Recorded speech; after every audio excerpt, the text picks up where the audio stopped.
नमस्कार, आपके साथ मैं हूं गौरव अग्रवाल। उत्तर प्रदेश जातिगत सियासत की प्रयोगशाला।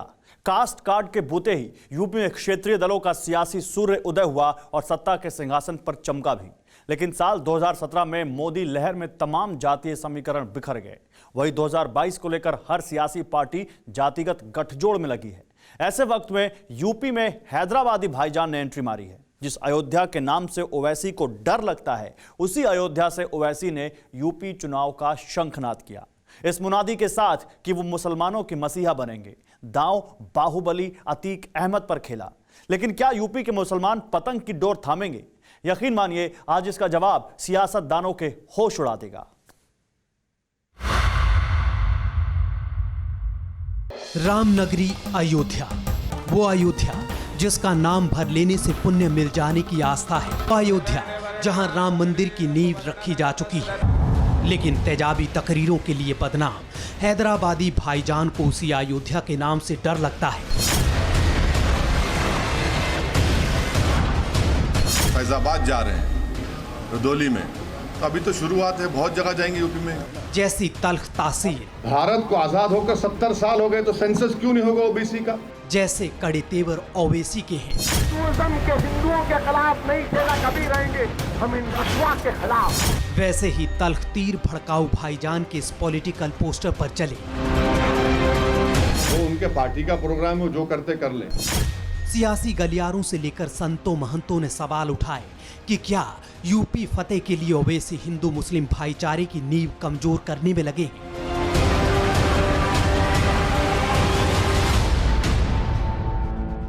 ओवैसी की इसी मजहबी सियासत का ट्रेलर रुदौली में दिखा, जहां से भड़काऊ भाईजान ने सियासी शंखनाद किया। कब तक इन लोगों को जिताते रहेंगे? हम क्या कोई खैती हैं? उत्तर प्रदेश में अगर किसी की सियासी लीडरशिप नहीं है, किसी की सियासी आवाज नहीं है, किसी के आवाज की अहमियत नहीं है, किसी के आंसुओं की अहमियत नहीं है, अगर कोई यतीमी और लाचारी के माहौल और मायूस हो रहा है, तो वो उत्तर प्रदेश का मुसलमान है। आपकी बात, आपका सवाल सही है, मगर वो सवाल में सच्चाई है। जिस अयोध्या के नाम से हैदराबादी भाईजान को परहेज है, यूपी के मुसलमानों पर जैसा दावा, जैसी राय हैदराबादी भाईजान रखते हैं, क्या रुदौली के मुसलमानों को ओवैसी की ये थ्योरी कबूल है? रुदौली के मुसलमानों की दिल की बात आपको सुनाएं, उससे पहले हैदराबादी असदुद्दीन ओवैसी की कुछ तकरीरें सुनिए। सबको अपना अपना हिस्सा मिल गया। अगर किसी के साथ इंसाफ नहीं हुआ, किसी को उनका हिस्सा नहीं मिला, तो मैं ये साफ तौर पर कह रहा हूं कि उत्तर प्रदेश के मुसलमान हैं। मतलब भड़काऊ भाईजान कहे जाने वाले ओवैसी की सीधी नजर उत्तर प्रदेश के करीब 18% मुसलमानों पर है। तो क्या यूपी के मुसलमानों को समाजवादी पार्टी, बहुजन समाजवादी पार्टी और कांग्रेस जैसी पार्टियों के अलावा ओवैसी की AIMIM में भविष्य दिखता है? यूपी की सियासत में इन्हीं सुलगते सवालों की नब्ज जांचने के लिए TV9 भारतवर्ष के रिपोर्टर श्रीनिवास रुदौली पहुंचे।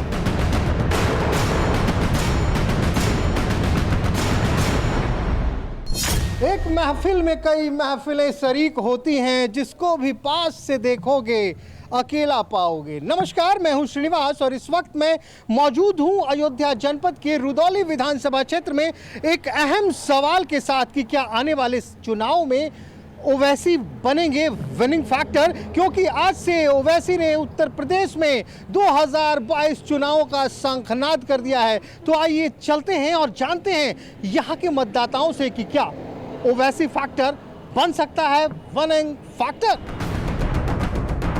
जिस अयोध्या के नाम से ओवैसी को परहेज है, अयोध्या की उसी धरा से ओवैसी ने यूपी की सियासत में डेब्यू किया था। मुजफ्फरनगर दंगों के बाद साल 2016 में ओवैसी ने यूपी को साधने के लिए जय भीम जय मीम का दांव चला। फरवरी 2016 में अयोध्या की बीकापुर सीट पर उपचुनाव हुए थे। समाजवादी पार्टी ने मित्रसेन यादव के बेटे अनंत सेन को टिकट दिया था, तो असदुद्दीन ओवैसी ने दलित समुदाय से आने वाले प्रदीप कोरी पर दांव खेला था। तब अयोध्या में ओवैसी का दलित मुस्लिम कार्ड फ्लॉप हो गया। तो क्या इस बार ओवैसी का मजहबी कार्ड यूपी में चलेगा? उत्तर प्रदेश के चुनाव में असदुद्दीन ओवैसी साहब की आमद हो चुकी है। ठीक हमारे पीछे आप वो पोस्टर देख रहे हैं, जिस पे लिखा है ग्रैंड वेलकम जनाब असदुद्दीन ओवैसी साहब रुदौली अयोध्या। जी हाँ, यहाँ से हुंकार भरी है असदुद्दीन ओवैसी साहब ने फॉर्मल तरीके से अब चुनाव में कूद पड़े हैं और ये पहला गढ़ है जहां उन्होंने हुंकार भरी है। कुछ लोग हैं, उनसे बात करते हैं। अब ये बताइए, ओवैसी साहब आ गए आपके रुदौली में?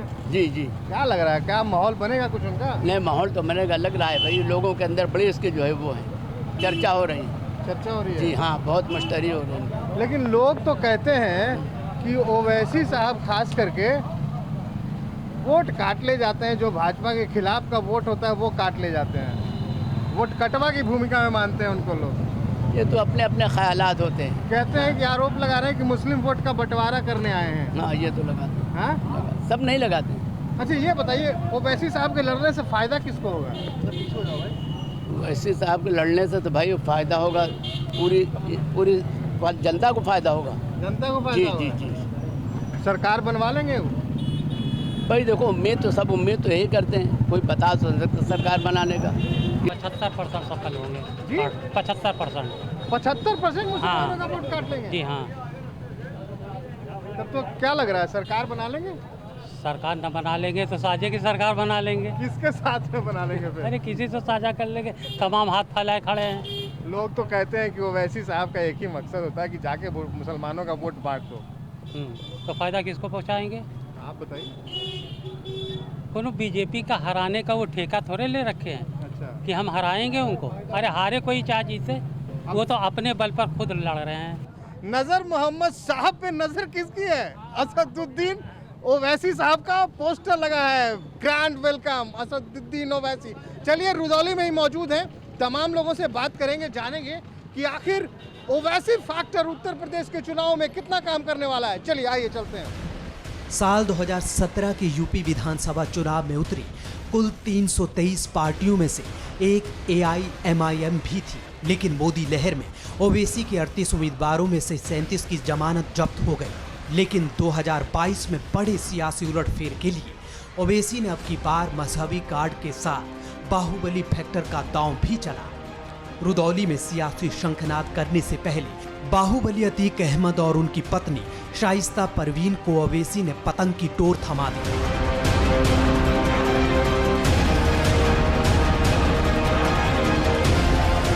ऑब्जेक्टिव है कि उत्तर प्रदेश से बीजेपी को हराया जाए। हमारा कोशिश होगी इंशाअल्लाह ताला कि उत्तर प्रदेश से हम MIM के विधायक बने। हमारी कोशिश होगी कि अतीक साहब और भाभी और जो भी उनके परिवार से लड़ना चाहेगा वो विधायक बनकर जाकर उत्तर प्रदेश में जोर से नाइंसाफ़ी के खिलाफ आवाज़ उठाए। तो ये हमारी कोशिश होगी, ये हमारा ऑब्जेक्टिव है। इसमें बुरी बात क्या है, इसमें तकलीफ क्यों होने क्या बात है? 100 सीटों पर आप चुनाव लड़। अरे भाई, हमने कहा कि 100 सीट पर तैयारी हो रही है, तो हमने कहा कि 100 से बढ़ेंगी भी हो सकता है। हैदराबादी भाईजान के इस दांव को यूपी में पॉलिटिकल फोर्स के तौर पर देखा जा रहा है। वजह यह है कि जिस बाहुबली अतीक अहमद पर भड़काऊ भाईजान ने दांव लगाया, उसकी प्रयागराज के आसपास के इलाकों में पैठ है। 1989, 1991, 1993 में बाहुबली अतीक अहमद प्रयागराज दक्षिण से निर्दलीय लड़े और जीते भी। साल 1996 में बाहुबली अतीक अहमद इसी सीट से समाजवादी पार्टी के टिकट पर जीते, जबकि साल 2002 में पाला बदलकर अपना दल के टिकट पर चुनाव जीता। कांग्रेस का गढ़ मानी जाने वाली फूलपुर सीट साल 2004 में समाजवादी पार्टी ने जीती। तब सपा ने बाहुबली अतीक अहमद को फूलपुर सीट से उम्मीदवार बनाया था। ओवैसी इसी बाहुबली फैक्टर के बूते यूपी में जीत की जमीन तलाश रहे हैं, लेकिन अयोध्या के मुसलमान ओवैसी के इस प्रयोग से कितने मुतमईन हैं? साइकिल चलेगी कि पतंग उड़ेगी? नहीं, साइकिल चलेगी। साइकिल चलेगी। तो साइकिल पे तो अखिलेश जी चलते हैं भैया, फिर अब जैसे चाहे लोग चले, अपना छोड़ के तो दूसरे नहीं देंगे भैया जी। क्या लग रहा है ओवैसी साहब का, क्या लग रहा है, माहौल बनेगा यहाँ? जी हाँ। हाँ, जी जीत जाएंगे। जी हाँ। लोग कह रहा है वोट कटवाए, वोट काटने आ रहे हैं। अरे नहीं, नसीब है तो निकल जाएंगे भैया। नसीब होगी तो निकल जाएंगे। तो नहीं, नसीब होगी या आप लोग वोट देंगे? नहीं तो वोट देंगे ना। आप लोग वोट देंगे? जी हाँ। ये बताइए, चुनाव का माहौल कैसा बन रहा है? चुनाव का माहौल तो बढ़िया है। बढ़िया हाँ। बन चुका है, नेता लोग आने लगे हैं। और क्या? कौन? सब नेता थे। अवेशी। ओवैसी? अवेशी। अच्छा, ओवैसी तो आ गए आपके यहाँ। हाँ। क्या लग रहा है, माहौल बनेगा उनका? अब देखिए माहौल के बारे में क्या बताएं भाई, हम इतना कोई सर्वे तो किए नहीं है। आपके दिल का सर्वे क्या कहता है? अच्छा आप दिल का सर्वे कुछ कह रहे थे? अभी कुछ नहीं, अभी कुछ नहीं। नहीं तो ओवैसी साहब आए हैं अयोध्या की धरती पे रुदौली में, तो क्या लग रहा है कि कैसा माहौल बनाएंगे? कुछ बनाएंगे या? हाँ बनाएंगे बनाएंगे बनाएंगे बनाएंगे। साइकिल वाले भैया आए? हाँ हाँ वो समझ गए समझ गए। क्या समझे? साइकिल के ऊपर पतंग उड़ेगी। दिल तो कुछ कह रहा होगा ना? हाँ हाँ लेकिन जो है अब कमल छाप वाला जो है सबको गल्ला फ्री दे रहा है, समझे? तो ये कुछ मजबूरी फंस रही है। ये फंस रही है। हाँ हाँ गल्ला भी खींचेगा। हाँ है ना? गल्ला भी खींचेगा। गल्ला भी खींचेगा। जो 5 साल 2017 के चुनाव में AIMIM को यूपी की बहुत पुरानी पार्टी राष्ट्रीय लोकदल के बराबर वोट मिले थे। 38 में से 13 सीटों पर AIMIM बीजेपी, सपा और बसपा के बाद चौथी पोजीशन पर थी। इसलिए भी क्योंकि संभल में उसने सेकंड पोल किया था, और इसलिए भी क्योंकि फिरोजाबाद मेयर के चुनाव में AIMIM सपा को पीछे छोड़ बीजेपी के बाद दूसरे नंबर पर रही थी। यही नतीजे ओवैसी के जहन में हैं, लेकिन मुसलमानों के जहन में क्या है? असदुद्दीन ओवैसी साहब सदर मजलिस आ रहे हैं उत्तर प्रदेश, अपने संगठन को मजबूत करने के लिए, अपनी पार्टी के लोगों को जिताने के लिए।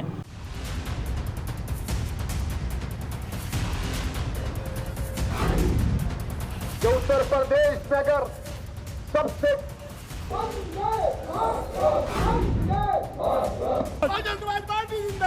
जिंदाबाद जिंदाबाद सर्वपल्ली।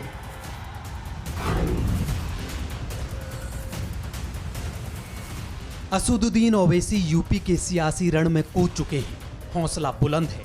बिहार चुनाव में तमाम समीकरणों को ध्वस्त कर ओवैसी 5 सीट पर पतंग फहराने में कामयाब रहे थे। इसी कामयाबी से ओवैसी के हौसले आसमान छू रहे हैं।